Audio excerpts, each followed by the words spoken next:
Hello दोस्तों, स्वागत है आप सभी का आपका अपना YouTube channel VR study point. मैं राहुल कुमार आपके लिए लेकर आया हूँ 500 MCQ NCERT वेस्ट साइंस, जिसका यह 15वां पार्ट है। अगर इससे पहले का आप वीडियो नहीं देखे हैं तो VR स्टडी पॉइंट पर सर्च मारिए और इसके प्लेलिस्ट में जाकर आप वीडियो देख सकते हैं। वीडियो को अंत तक देखिएगा। चलते हैं अपने पहले प्रश्न पर।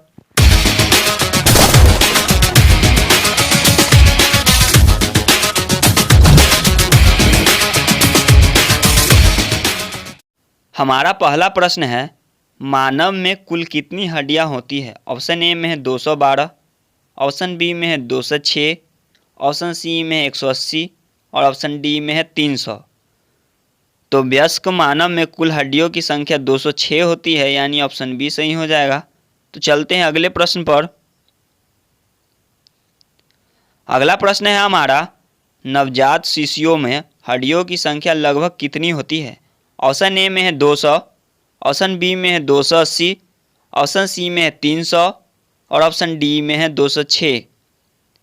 तो नवजात शिशुओं में हड्डियों की संख्या 300 प्लस होती है, यानी 300, ऑप्शन सी सही हो जाएगा। तो चलते हैं अगले प्रश्न पर। हमारा अगला प्रश्न है, मनुष्य की खोपड़ी में कितनी अस्थियां होती है? ऑप्शन ए में है 7, ऑप्शन बी में है 8, ऑप्शन सी में है 14 और ऑप्शन डी में है 32।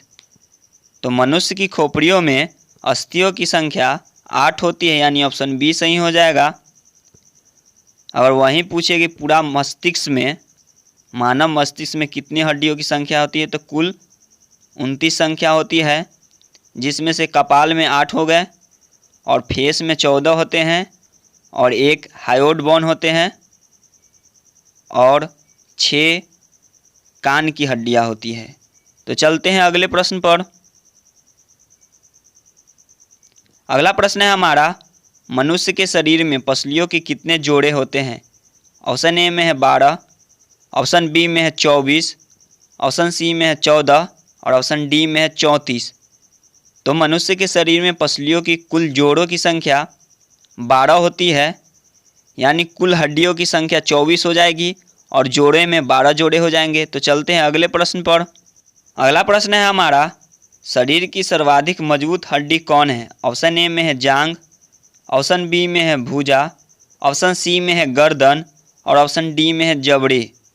तो शरीर की सर्वाधिक मजबूत हड्डियां जो होती है वो जबड़े की हड्डियां होती है, यानी ऑप्शन डी सही हो जाएगा। तो चलते हैं अगले प्रश्न पर। अगला प्रश्न है हमारा, मानव शरीर की सबसे छोटी हड्डियां कौन है? ऑप्शन ए में नाखून, ऑप्शन बी में है जबड़े, ऑप्शन सी में है फीमर और ऑप्शन डी में है स्टेपिस। तो मानव शरीर की सबसे छोटी हड्डियां स्टेपिस है, जो कि कान में पाई जाती है, और सबसे बड़ी हड्डियां फीमर है, जो कि जांघ में पाई जाती है। तो चलते हैं अपने अगले प्रश्न पर। अगला प्रश्न हमारा कहता है, निम्नलिखित में से कौन मानव के पैर की हड्डियां नहीं है? ऑप्शन ए में फीमर, ऑप्शन बी में है टिबिया, ऑप्शन सी में फिबुला और ऑप्शन डी में ह्यूमरस। तो मानव पैर की हड्डियां जो नहीं है वह ह्यूमरस है, क्योंकि ह्यूमरस है जो कि हाथ में पाई जाती है, और फीमर, टिबुला और फिबुला जो कि तीनों है जो पैर की हड्डियां है। जांघ में फीमर पाई जाती है और घुटने के नीचे टिबिया और फिबुला 2 हड्डियां पाई जाती है। तो चलते हैं अपने अगले प्रश्न पर। अगला प्रश्न है हमारा, मानव शरीर के किस अंग की हड्डी सबसे लंबी होती है? ऑप्शन ए में है मेरुदंड, ऑप्शन बी में है भुजा, ऑप्शन सी में है ह्यूमरस और ऑप्शन डी में है जांघ। तो मानव शरीर के अंग की सबसे लंबी हड्डी होती है जो जांघ की हड्डी होती है, यानी ऑप्शन डी सही हो जाएगा, जिसका नाम फीमर है। तो चलते हैं अगले प्रश्न पर। अगला प्रश्न है हमारा, दांतों तथा हड्डियों में पाए जाने वाले तत्व है। ऑप्शन ए में पोटेशियम एवं कैल्शियम, ऑप्शन बी में है कैल्शियम एवं मैग्नीशियम, ऑप्शन सी में है कैल्शियम एवं फास्फोरस और ऑप्शन डी में फास्फोरस एवं सल्फर। तो दांतों तथा हड्डियों में पाए जाने वाले जो तत्व है वो कैल्शियम और फास्फोरस है, यानी ऑप्शन सी सही हो जाएगा। तो चलते हैं अगले प्रश्न पर। अगला प्रश्न है हमारा, वृद्धावस्था में मनुष्य की हड्डियां क्यों कमज़ोर हो जाती है? ऑप्शन ए में है आयोडीन की कमी से, ऑप्शन बी में है लोहे की कमी से, ऑप्शन सी में है कैल्शियम की कमी से, और ऑप्शन डी में है कोबाल्ट की कमी से। तो वृद्धावस्था में मनुष्य की हड्डियां जो कमज़ोर पड़ जाती है वो कैल्शियम की कमी से होता है, यानी ऑप्शन सी सही हो जाएगा। आयोडीन की कमी से घेंगा रोग होता है और लोहे की कमी से एनीमिया रोग होता है। तो चलते हैं अपने अगले प्रश्न पर। अगला प्रश्न है हमारा, हड्डी में कौन सा लवण सर्वाधिक मात्रा में पाया जाता है? ऑप्शन ए में है कैल्शियम फॉस्फेट, ऑप्शन बी में है सोडियम क्लोराइड, ऑप्शन सी में है फेरिक नाइट्रेट, ऑप्शन डी में है मैग्नीशियम कार्बोनेट। तो हड्डियों में जो लवण पाया जाता है वो कैल्शियम फॉस्फेट होता है, यानी ऑप्शन ए सही हो जाएगा। तो चलते हैं अगले प्रश्न पर। अगला प्रश्न है हमारा, हड्डियां एवं पेशियों को जोड़ता है कौन? ऑप्शन ए में है लिगामेंट, ऑप्शन बी में है टेंडन, ऑप्शन सी में है उपास्थि, और ऑप्शन डी में एक नई छोटी पेशी। तो हड्डियों एवं पेशियों में जो जोड़ता है वो टेंडन जोड़ता है। अगर क्वेश्चन आए हड्डियों एवं हड्डियों में आपस में जोड़ता है तो वह है लिगामेंट। तो चलते हैं अपने अगले प्रश्न पर। अगला प्रश्न है हमारा, मनुष्य के जीवन काल में कितने दांत 2 बार विकसित होते हैं? ऑप्शन ए में है 4, ऑप्शन बी में है 5, ऑप्शन सी में है 20, और ऑप्शन डी में 24। तो मनुष्य के जीवन काल में 20 दांत है जो 2 बार विकसित होते हैं, यानी ऑप्शन सी सही हो जाएगा। दोस्तों, अगर हमारा वीडियो आपको अच्छा लग रहा है तो हमारे वीडियो को लाइक कर दें और अपने दोस्तों में भी शेयर कर दें। अगर आप हमारे चैनल पर नए हैं तो हमारे चैनल बिहार स्टडी पॉइंट को सब्सक्राइब कर बेल आइकन को दबा दें ताकि हमारे नए वीडियो का नोटिफिकेशन आपको मिलता रहे। तो चलते हैं अगले प्रश्न पर। अगला प्रश्न है हमारा, मानव शरीर में पाचन का अधिकांश भाग किस अंग में संपन्न होता है?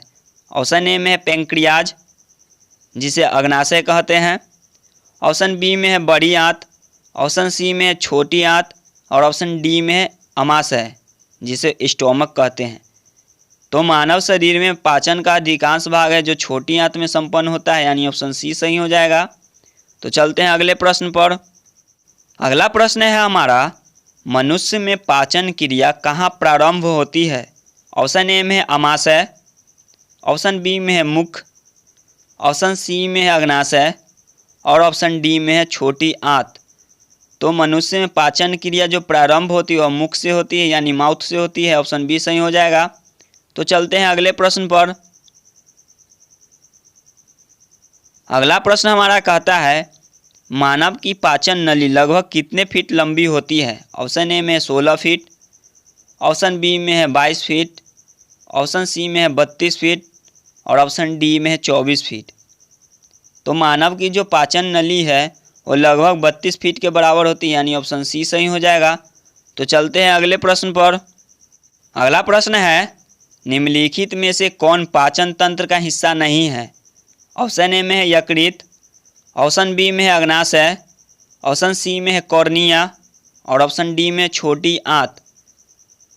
तो पाचन तंत्र का जो हिस्सा नहीं वो कॉर्निया है, क्योंकि कॉर्निया है जो आँख में पाई जाती है।